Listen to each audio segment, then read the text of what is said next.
Selamat sore semuanya. Puji Tuhan kita hari ini boleh berkumpul bersama.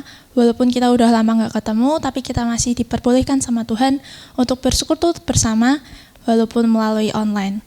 Dan walaupun kita terpisahkan oleh jarak, aku percaya bahwa kasih Tuhan bakal selalu senantiasa menyertai kita. Untuk mengawali PD kita pada sore hari ini, mari kita menaikkan pujian Sungguh Indah.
Menjauhi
berdoa.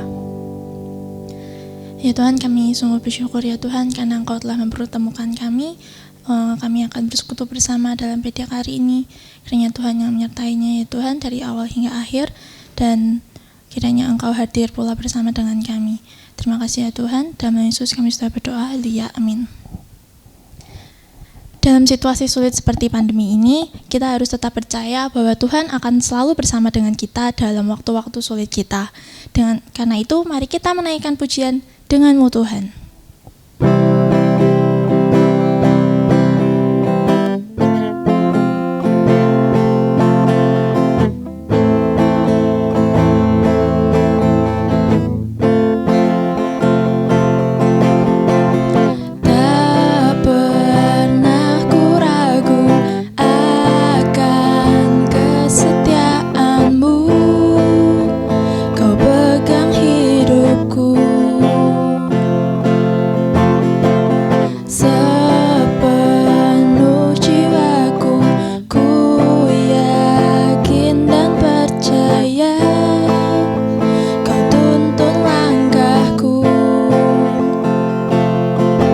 Yesus, Kaulah Raja dalam hidupku, berkuasa berjaya untuk selamanya.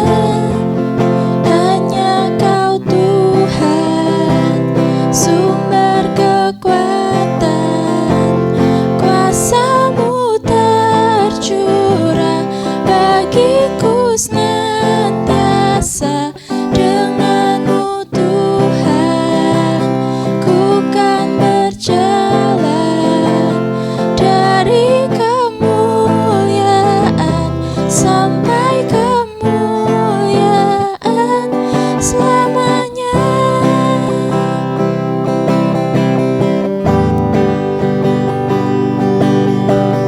Tak pernah ku ragu akan kesetiaan-Mu, Kau pegang hidupku. Sepenuh jiwaku, ku yakin dan percaya, Kau tuntun langkahku. Yesus, Kaulah Raja dalam hidupku, berkuasa berjaya untuk selamanya.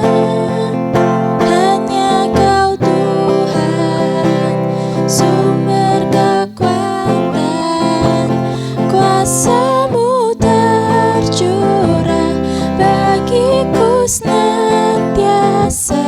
Denganmu Tuhan, ku kan berjalan dari kemuliaan sampai kemuliaan selamanya.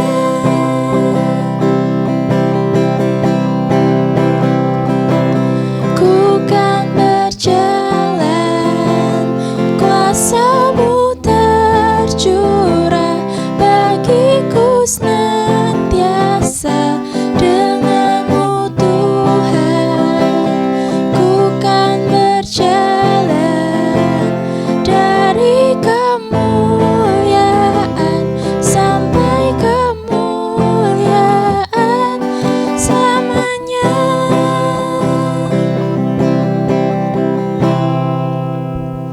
Mari kita persiapkan hati kita. Sebentar kita akan mendengarkan firman yang akan dibawakan oleh Kak Dede. Kita akan menaikkan pujian Waktu Tuhan.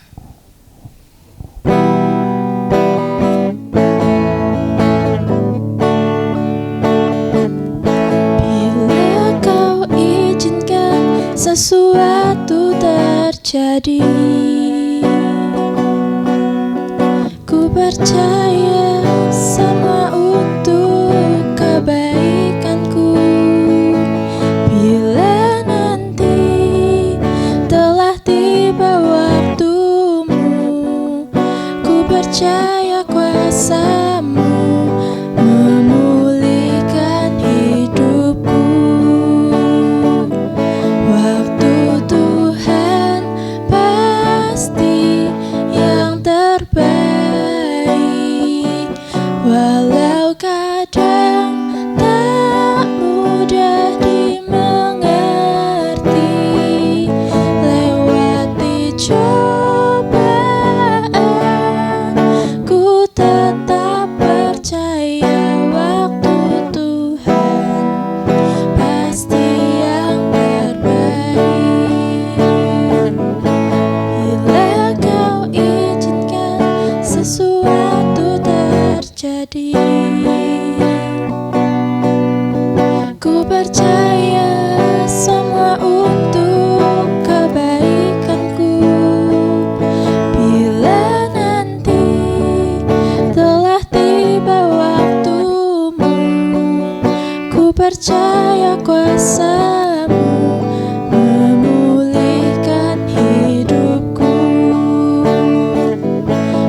Teman-teman, mari sebelum kita membaca firman Tuhan dan merenungkannya, kita bersama-sama bersatu di dalam doa. Mari kita berdoa. Bapa, kami mengucap syukur untuk kesempatan yang indah, kami boleh bersama-sama bersekutu, kami hendak mendengarkan firman Tuhan. Biarlah kesempatan yang indah ini kami boleh mendengarkannya dengan sungguh-sungguh, kami boleh memahami apa yang menjadi kehendak Tuhan melalui firman Tuhan yang akan kami dengarkan bersama ini. Kiranya Tuhan menolong setiap kami, memberikan hikmat kepada setiap kami, supaya sekali lagi kami boleh melakukan firman Tuhan di dalam kehidupan kami sehari-hari. Terima kasih Tuhan, di dalam nama Tuhan Yesus kami berdoa dan mengucap syukur. Amin. Nah teman-teman, hari ini kita akan sama-sama membahas satu tema, yaitu bersaksi di tengah pandemi, begitu ya. Kemarin pengurus kasih tema ke kakak, bilang katanya temanya bersaksi di tengah pandemi. Nah, ngomong-ngomong tentang bersaksi nih ya, kita mau bahas tentang saksi-saksi di dalam Alkitab begitu. Nah, cuman sebelumnya kakak mau kasih pertanyaan dulu. Kalian kenal nggak dengan istilah saksi mata? Nah, saksi mata itu biasanya muncul di televisi kalau ada sebuah kejadian atau sebuah peristiwa. Nah, biasanya kalau misalnya ada kecelakaan atau misalnya ada pembunuhan, nah di situ pasti ada saksi mata yang diwawancarai. Misalnya ditanya bagaimana kronologi kejadiannya atau mungkin yang lainnya begitu ya. Nah, saksi mata ini adalah orang yang sangat penting. Kenapa? Karena dia adalah orang yang mengetahui kejadian yang sesungguhnya. Ia adalah orang yang bisa dipercaya untuk mengutarakan kejadian yang sebenarnya. Misalnya saksi mata sebuah kecelakaan begitu ya, sebuah tragedi kecelakaan. Nah, biasanya saksi mata ini akan menjelaskan bagaimana ia melihat kejadian kecelakaan itu. Nah, maka dari itu kalau tidak ada saksi mata, mungkin kejadian-kejadian yang akan dibahas itu menjadi diragukan gitu ya, kita akan meragukan hal itu karena nggak ada saksi matanya. Kalau misalnya kita nggak punya saksi mata untuk menjelaskan sebuah kejadian itu bisa diragukan karena nggak ada yang mengetahui kebenarannya. Nah teman-teman, menurut KBBI, saksi itu artinya orang yang melihat atau mengetahui sendiri. Jadi orang yang tahu tentang kejadian itu.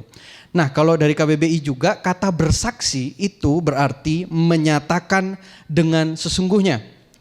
Jadi apa yang dia saksikan begitu ya, apa yang dia lihat itu dia nyatakan. Kemudian ada satu kata lagi yang mungkin berkaitan, yaitu menyaksikan. Nah, menyaksikan itu artinya mengetahui dan menyatakan kebenaran. Jadi satu paket antara saksi dan bersaksi, jadi menyaksikan ya. Dia tahu dan dia menyatakan kebenaran itu. Nah, teman-teman, saksi itu menyatakan kebenaran. Nah, kalau kita ngomong tentang saksi mata tadi yang melihat kejadian atau sebuah peristiwa adalah orang-orang yang penting begitu ya. Kita melihat saksi mata ini adalah orang yang penting, maka kita tahu bahwa tugas bersaksi itu juga penting. Nah, kalau kita lihat di dalam Alkitab sendiri, di situ menjelaskan bagaimana Yesus yang meminta murid-muridnya untuk menjadi saksi. Nah, sebelum jauh kita membahas tentang bagaimana sih menyaksikan kasih Kristus, bagaimana sih menjadi saksi, bagaimanakah bersaksi. Nah, kita lihat terlebih dahulu begitu ya. Di dalam Alkitab, di dalam Kisah Para Rasul, pasalnya yang pertama, ayatnya yang ke-6 sampai yang ke-8. Kita buka Alkitab kita sama-sama biar kita bisa baca. Kitab Kisah Para Rasul, pasal yang pertama ayat yang ke-6 sampai ayatnya yang ke-8. Jika sudah, kakak akan bacakan ya. Maka bertanyalah mereka yang berkumpul di situ, Tuhan, maukah engkau pada masa ini memulihkan kerajaan bagi Israel? Jawabnya, engkau tidak perlu mengetahui masa dan waktu yang ditetapkan Bapa sendiri menurut kuasanya. Tetapi kamu akan menerima kuasa kalau Roh Kudus turun ke atas kamu, dan kamu akan menjadi saksiku di Yerusalem dan di seluruh Yudea dan Samaria dan sampai ke ujung bumi. Nah teman-teman, di sini Tuhan Yesus itu kejadiannya sudah mau naik ke surga. Setelah ia mati, ia bangkit, ia terangkat naik ke surga. Sebelum ia naik ke surga, murid-muridnya tuh kebingungan dan bertanya, Tuhan bisa nggak pulihkan keadaan negeri kami? Tapi Tuhan Yesus berkata, kamu nggak perlu tahu kapan Bapa, kapan aku akan memulihkan bangsa ini. Tetapi yang harus kamu ketahui adalah sekarang kamu memiliki tugas menjadi seorang saksi. Kamu harus bersaksi. Nah, sebelum kita lihat lagi jauh ke depan, kita mundur dulu ke belakang. Nah, di dalam Injil Matius, Markus, dan Lukas, di situ juga menjelaskan dan menuliskan bagaimana Yesus pada saat terakhir ketika ia sudah bangkit dan ia hendak naik ke surga, di situ menjelaskan apa yang menjadi tugas para murid. Nah, yang pertama kita buka dari Matius pasalnya yang ke-28, ini ayat yang sudah sering sekali kita dengarkan. Matius pasal 28, ayatnya yang ke-19 sampai ayatnya yang ke-20. Kakak bacakan. Karena itu pergilah, jadikanlah semua bangsa muridku dan baptislah mereka dalam nama Bapa dan Anak dan Roh Kudus. Dan ajarlah mereka melakukan segala sesuatu yang telah kuperintahkan kepadamu. Dan ketahuilah, aku menyertai kamu senantiasa sampai kepada akhir zaman. Itu Matius. Dan di Markus, Injil Markus juga menuliskan hal yang serupa. Di mana Yesus ketika ia sudah mau naik ke surga, dia sudah mau terangkat. Di dalam Markus pasalnya yang ke-16, Markus pasal 16, ayat 15 sampai 16. Markus pasal 16 ayat 15 sampai 16. Lalu ia berkata kepada mereka, pergilah ke seluruh dunia, beritakanlah Injil kepada segala makhluk. Siapa yang percaya dan dibaptis akan diselamatkan, tetapi siapa yang tidak percaya akan dihukum. Itu Markus. Injil Lukas juga menuliskan hal serupa di mana Yesus memberikan tugas kepada murid-muridnya untuk menjadi saksi. Lukas pasal 24 ayatnya yang ke-46 sampai 49. Lukas pasal 24 ayat 46 sampai 49. Katanya kepada mereka, ada tertulis demikian, Mesias harus menderita dan bangkit dari antara orang mati pada hari yang ketiga. Dan lagi dalam namanya berita tentang pertobatan dan pengampunan dosa harus disampaikan kepada segala bangsa, mulai dari Yerusalem. Kamu adalah saksi dari semuanya ini. Dan aku akan mengirim kepadamu apa yang dijanjikan Bapakku. Tetapi kamu harus tinggal di dalam kota ini sampai kamu diperlengkapi dengan kekuasaan dari tempat tinggi. Nah, teman-teman sekalian, kalau kita baca di sini ya, Matius, Markus, dan Lukas menuliskan bagaimana Yesus yang mengutus murid-muridnya di saat-saat terakhir ia akan terangkat ke surga. Seolah-olah kayak Yesus itu memberikan sebuah tongkat estafet kepada murid-muridnya. Aku sudah bersaksi kepada semua orang-orang yang aku temui, sekarang adalah tugasmu untuk melanjutkannya. Kamu adalah saksi. Kamu yang menyaksikan bagaimana aku hidup, kamu yang menyaksikan bagaimana aku memberitakan Injil Kerajaan Allah. Nah, teman-teman sekalian, di dalam Yohanes pun ada juga tertulis, tetapi di sini bukan secara langsung seperti Injil-Injil yang lain, tetapi di dalam doa Yesus kepada Bapa yang di surga. Di situ ada murid-muridnya juga. Yesus mendoakan murid-muridnya di dalam Yohanes pasal 17. Kalau kita buka Yohanes pasal 17, di dalam ayatnya yang ke-18 sampai yang ke-19. Yohanes pasal 17 ayat yang ke-18 sampai 19. Di situ dikatakan, sama seperti engkau telah mengutus aku ke dalam dunia, demikian pula aku telah mengutus mereka ke dalam dunia. Dan aku menguduskan diriku bagi mereka, supaya mereka pun dikuduskan dalam kebenaran.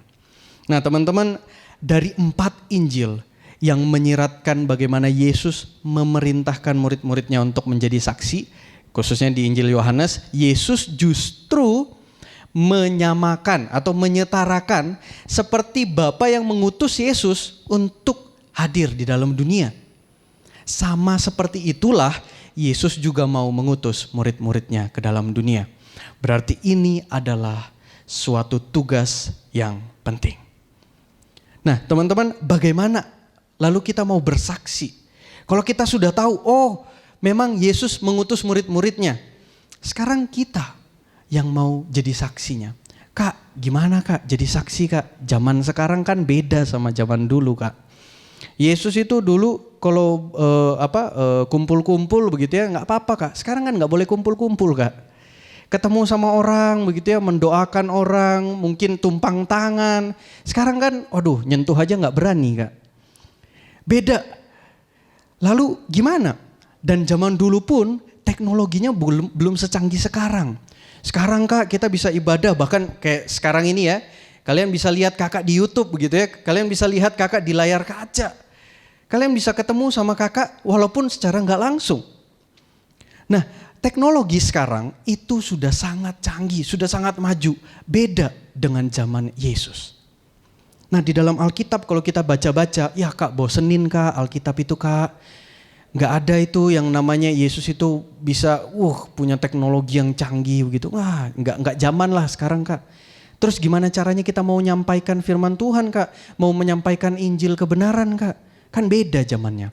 Nah teman-teman, Yesus hadir pada saat itu. Memang dia ada di zaman orang-orang yang hidup pada saat itu. Yesus sudah sangat baik di dalam hal mengkontekstualisasikan dirinya. Jadi teman-teman, Yesus itu punya budaya yang serupa dengan orang-orang yang pada saat itu.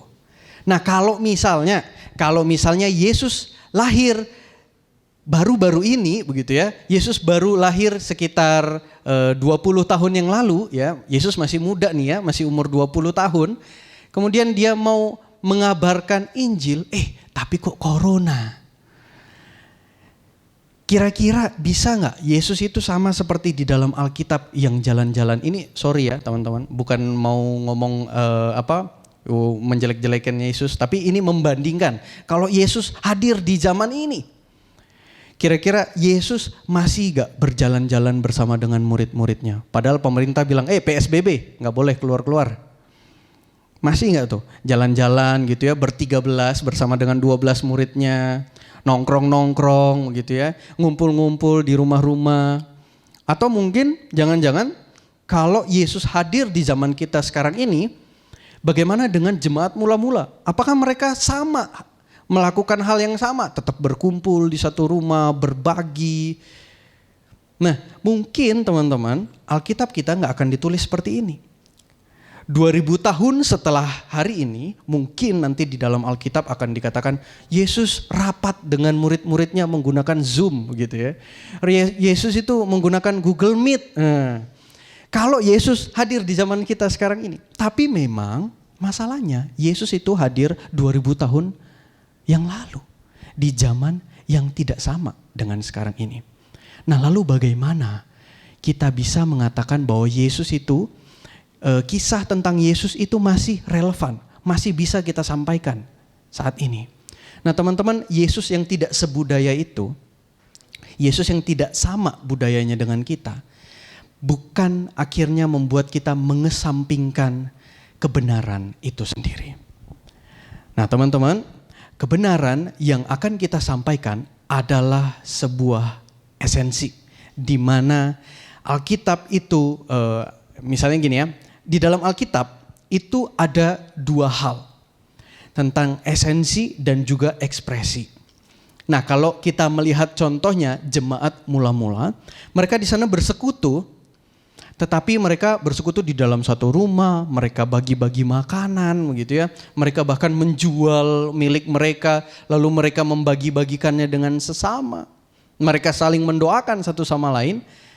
Tapi di sini ada dua hal, esensi dan ekspresi. Esensinya mereka berkumpul, mereka bersekutu, tetapi ekspresinya mereka adalah berkumpul di satu rumah. Nah kalau misalnya kita bawa ke zaman sekarang, menggunakan ekspresi yang sama, itu nggak mungkin. Karena kita hidup di zaman saat ini khususnya ya, ada virus gitu ya, ada COVID-19 yang membuat kita tuh gak bisa berkumpul. Kita gak bisa ketemu satu sama lain, kita susah untuk bertemu. Tetapi karena kita punya teknologi yang canggih dengan esensi yang sama, yaitu bersekutu, kita bisa saling membangun satu sama lain, kita bisa saling mendoakan, kita masih bisa bertemu begitu ya, walaupun nggak secara fisik, tetapi kita bisa gunakan media-media yang sudah tersedia. Misalnya kita bertemu dengan Zoom, melalui Zoom, Google Meet, atau mungkin yang lain, menggunakan YouTube seperti ini, kita masih bisa tetap bersekutu di rumah masing-masing.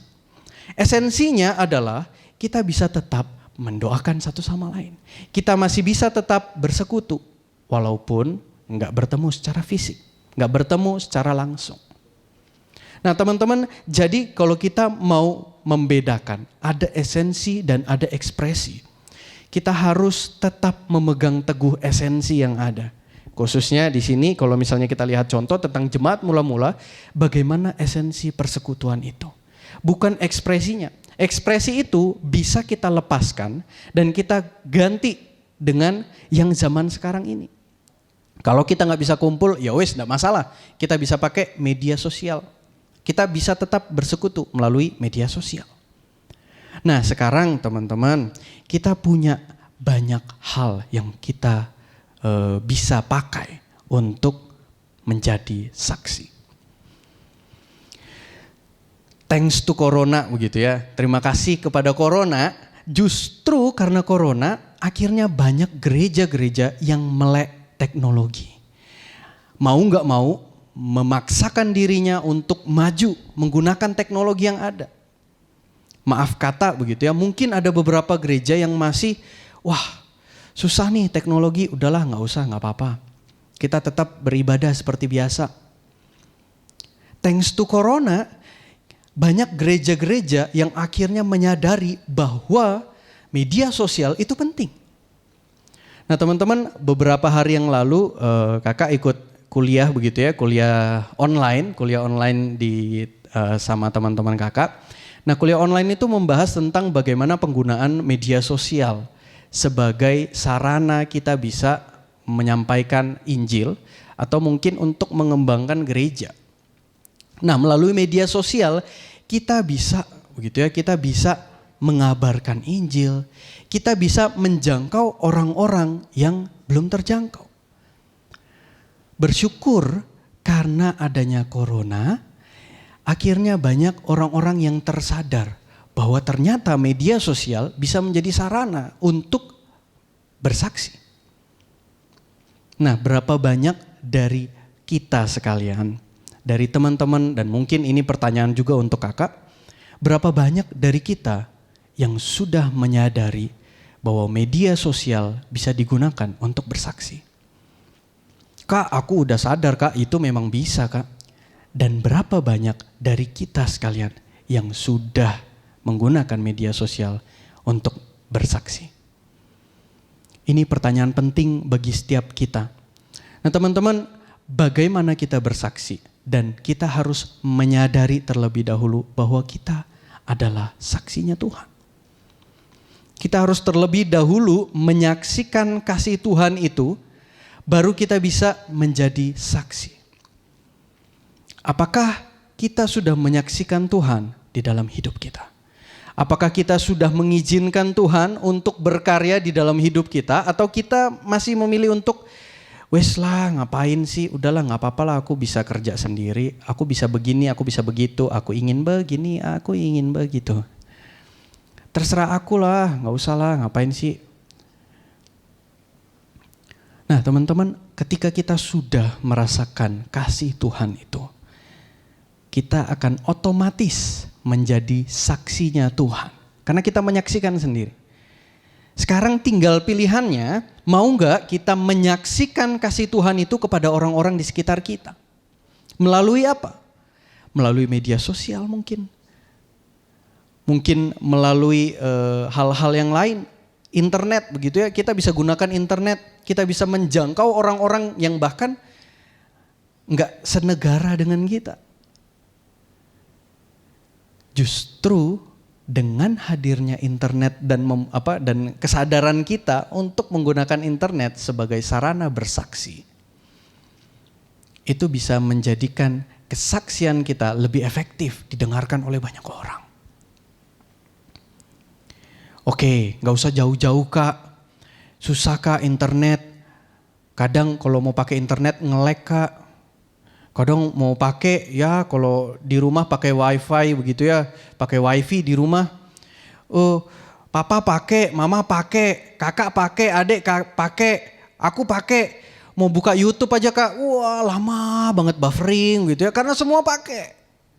Susah Kak, gimana Kak?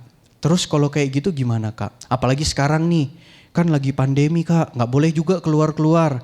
Bingung, bagaimana caranya bersaksi?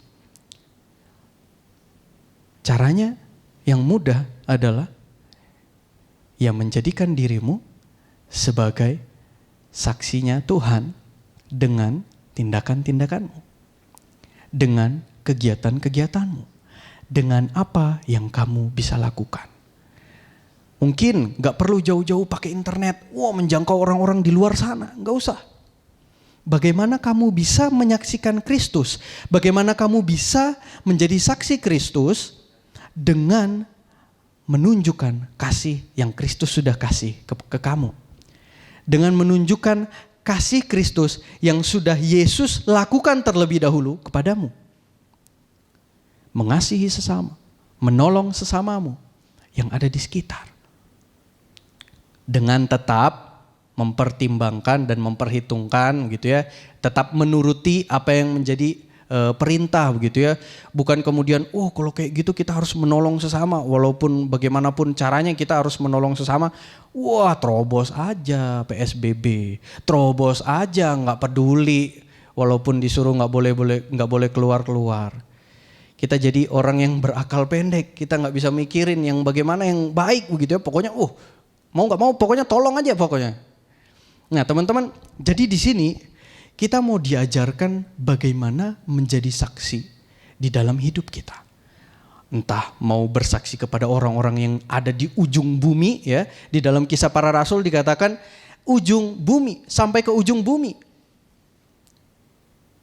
Atau kita mau menjangkau orang-orang terdekat kita. Nggak usah jauh keluar negeri begitu ya. Nggak usah jauh orang-orang yang di luar negeri. Di dalam keluarga kita, apakah kita sudah menjadi saksinya Kristus? Oke, teman-teman, sekarang kita punya HP ya. Kita punya HP masing-masing. Kita bisa lihat HP kita.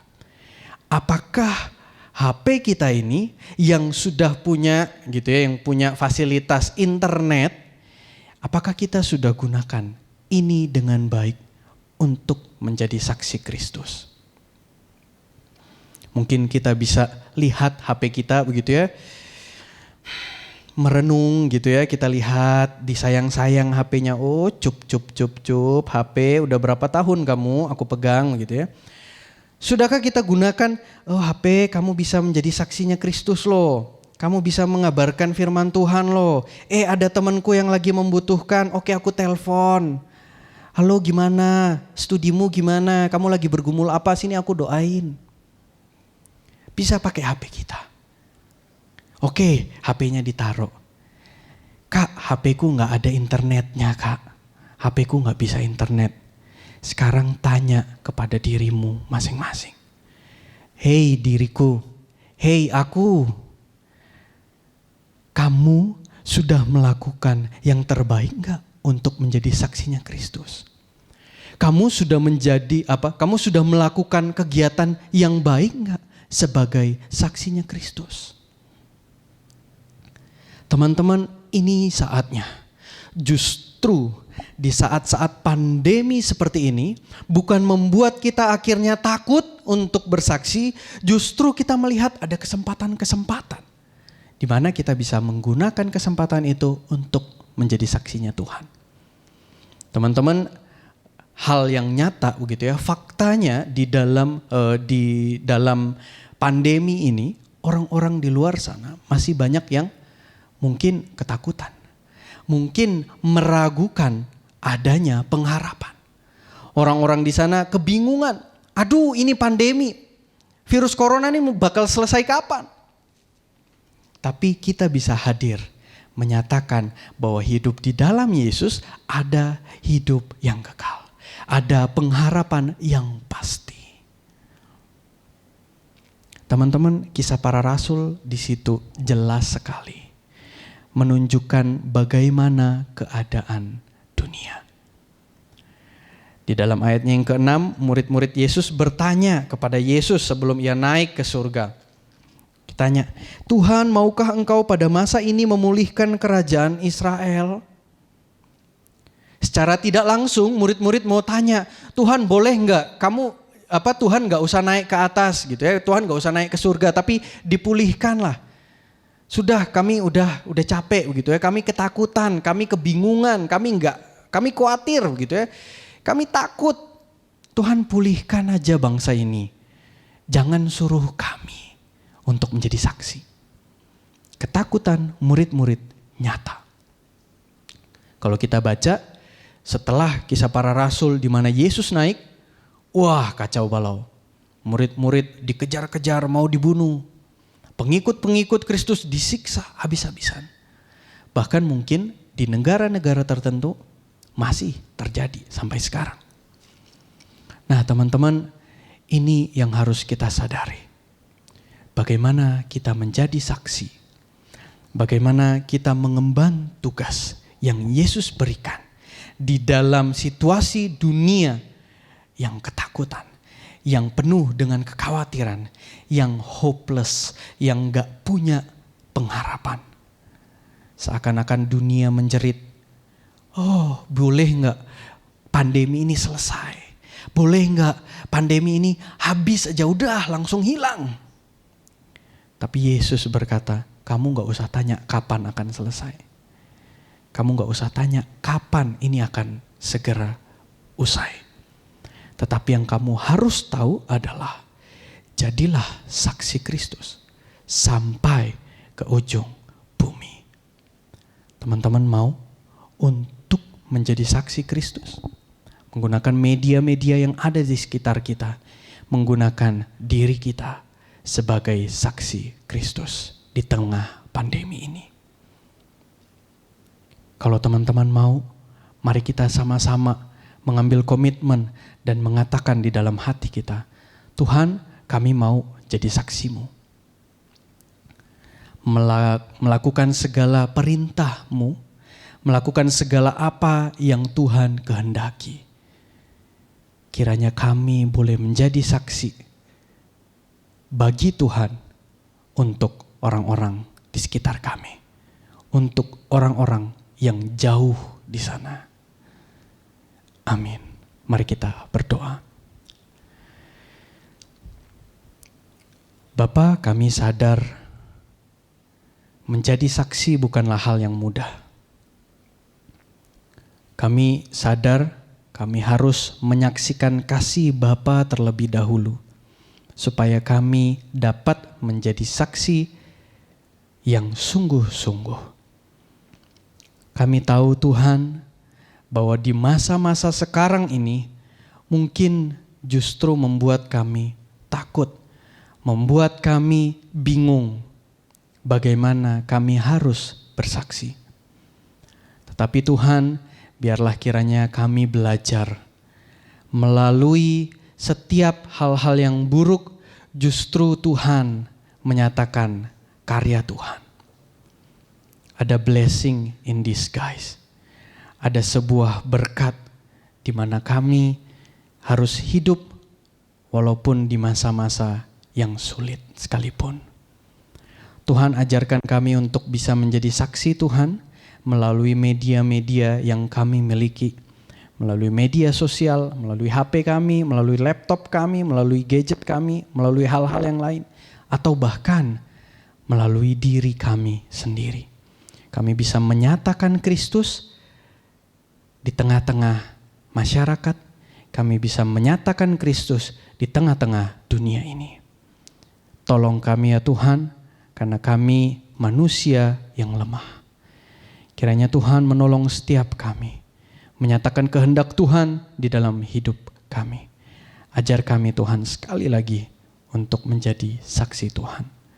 Dan Tuhan tolong kuatkan kami supaya kami dapat sungguh-sungguh melakukan tugas yang Tuhan sudah berikan ini. Terima kasih Tuhan, ini hidup kami, ini pelayanan kami, ini tugas dan tanggung jawab kami. Kami mau serahkan semuanya ke dalam tangan Tuhan. Biar kehendak Tuhan yang jadi, bukan kehendak kami yang jadi. Karena kami yakin dan percaya bahwa kehendak Tuhan yang terbaik bagi setiap kami. Terima kasih Tuhan, di dalam nama Tuhan Yesus kami berdoa dan mengucap syukur. Amin. Terima kasih untuk Kak Dede atas firman yang telah disampaikan. Dan sekarang kita akan menaikkan doa-doa syafaat kita. Tuhan Yesus, kami datang ke hadirat-Mu ya Tuhan. Kami hendak menyerahkan untuk bangsa dan negara kami. Dunia ini telah melewati masa-masa sulit ya Tuhan dalam pandemi COVID-19. Tuhan, kami masih berdoa untuk negara-negara di luar sana, baik yang sudah dalam masa pemulihan maupun mereka yang masih banyak menyimpan jasad-jasad bahkan di rumah-rumah warga ya Tuhan. Kami berdoa atas pertolongan-Mu, kiranya Tuhan yang menolong para pemerintah agar dapat mengatur setiap tatanan perekonomian dengan baik, agar walaupun dalam situasi seperti ini perekonomian dapat tetap berjalan, dan juga Tuhan memberikan pengertian kepada para rakyat supaya mereka dapat senantiasa mengikuti himbauan dari pemerintah ya Tuhan. Dan kami juga hendak berdoa untuk gereja-gereja di seluruh dunia. Kami berdoa untuk saudara-saudara kami yang mungkin masih tidak bisa membaca Alkitab dengan baik karena Alkitab mereka telah terobek-robek, bahkan mereka tidak memiliki gedung gereja sendiri. Tuhan tolonglah supaya Tuhan yang mengirimkan orang-orang yang terbaik, dan tolonglah kami juga agar kami dapat melakukan sesuatu demi mereka ya Tuhan. Dan kami juga berdoa untuk GKMI Kudus. Tuhan tolonglah setiap upaya-upaya yang telah dilakukan oleh gereja dari kedai sedekah maupun dengan adanya pembagian sembako. Tuhan, kiranya hal-hal ini dapat membantu perekonomian jemaat dan juga warga sekitar ya Tuhan. Dan kami juga berdoa untuk para gembala jemaat, sidang jemaat GKMI Kudus, kiranya gereja ini dapat semakin bertumbuh dan berkenan di hadapan-Mu. Dan kami juga berdoa untuk Komisi Remaja Metanoia. Kami telah lama sekali tidak berjumpa bersama dan beribadah bersama ya Tuhan. Tolonglah kami agar kami dapat saling terikat dalam kasih Kristus, dan tolonglah juga agar Komisi Remaja ini tidak redup walaupun kami telah terpisah. Dan kami berdoa untuk para pengurus yang menjadi roda penggerak Komisi Remaja Metanoia dan juga kakak-kakak pembina kami. Kiranya Tuhan yang selalu menyertai mereka dan memberikan mereka kesehatan dan kesabaran ya Tuhan. Kami juga berdoa untuk studi kami ya Tuhan, baik kami yang minggu depan akan mengikuti PAT. Tuhan, kiranya tolong kami, setelah kami dalam pembelajaran kami, dan juga kiranya Tuhan segera memberikan solusi yang tepat bagi pendidikan di Indonesia ya Tuhan, bagaimana ke depannya agar dapat tetap berlangsung. Dan kami juga mengingat untuk kedua orang tua kami bersyukur karena Engkau telah menghadirkan mereka dalam hidup kami, dan kiranya Tuhan yang selalu memberikan mereka kesehatan dan kesuksesan dalam pekerjaan, agar mereka juga dapat melihat kami sukses nanti. Terima kasih ya Tuhan, doa yang jauh dari sempurna ini kami satukan dengan doa yang telah Kau ajarkan. Bapa kami yang di surga, dikuduskanlah nama-Mu, datanglah kerajaan-Mu, jadilah kehendak-Mu di bumi seperti di surga. Berikanlah kami pada hari ini makanan kami yang secukupnya, dan ampunilah kami akan kesalahan kami seperti kami juga mengampuni orang yang bersalah kepada kami. Dan janganlah bawa kami dalam cobaan, tetapi lepaskanlah kami daripada yang jahat. Karena Engkau yang punya kerajaan dan kuasa dan kemuliaan sampai selama-lamanya. Amin.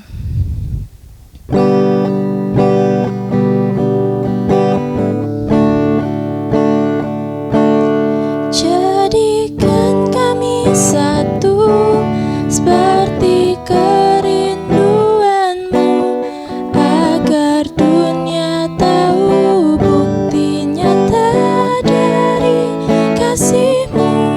Sebelum kami pergi memberitakan kasih-Mu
hari Sabtu semuanya. Kita akan berjumpa lagi di PD 2 minggu yang akan datang.